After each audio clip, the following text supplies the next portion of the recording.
वाहिगुरु जी का खालसा वाहिगुरु जी की फतेह। गुर की बाणी।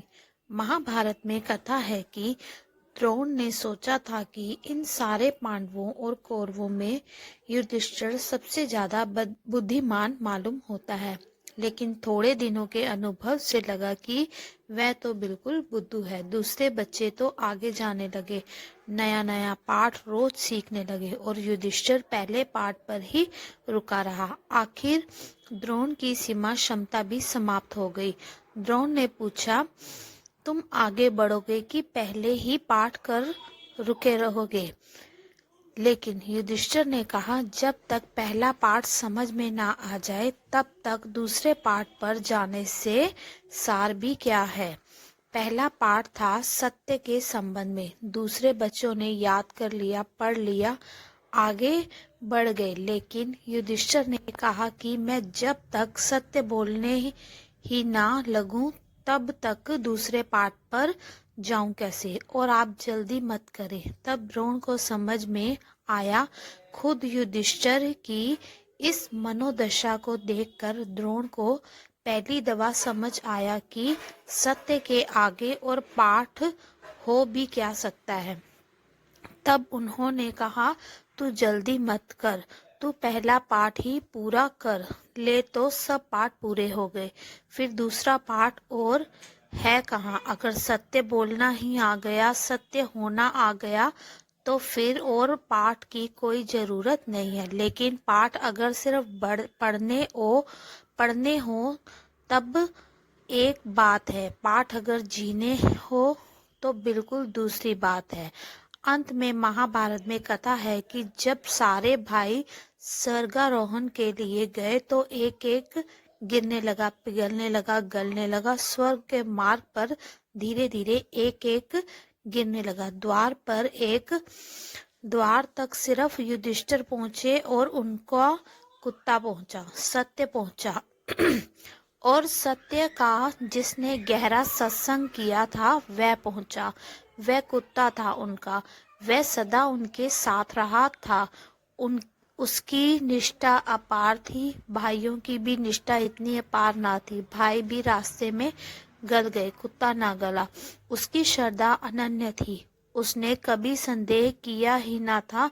उसने युधिष्ठिर के इशारे को ही अपना जीवन समझा था। युधिष्ठिर भी चकित हुए कि भाइयों का भी साथ छूट गया, वह भी गिर गए मार्ग पर, स्वर्ग के द्वार तक ना आ सका एक कुत्ता। द्वार खुला, युधिष्ठिर का स्वागत हुआ, लेकिन द्वारपाल ने कहा, कृपया आप ही भीतर आ सकते हैं, कुत्ता ना आ सकेगा। कुत्ता कभी इसके पहले स्वर्ग में प्रवेश भी नहीं पाया।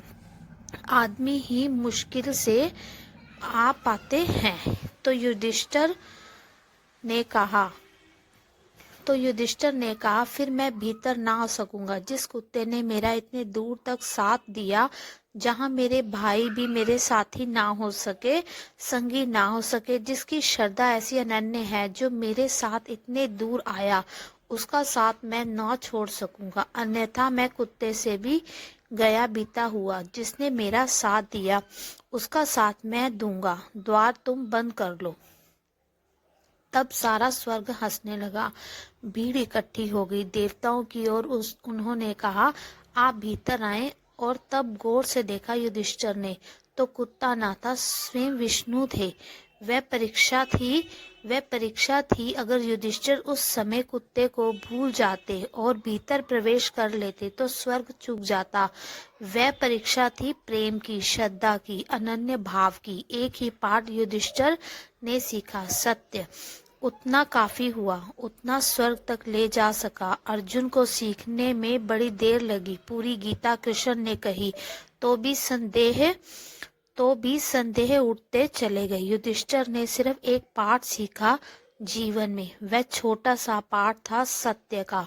गुरु तक को शक हुआ कि ये थोड़ा मंदबुद्धि मालूम होता है, पहले ही पाठ पर अटका है। लेकिन फिर समझ में आया कि पहले पाठ के आगे और पाठ कहाँ है।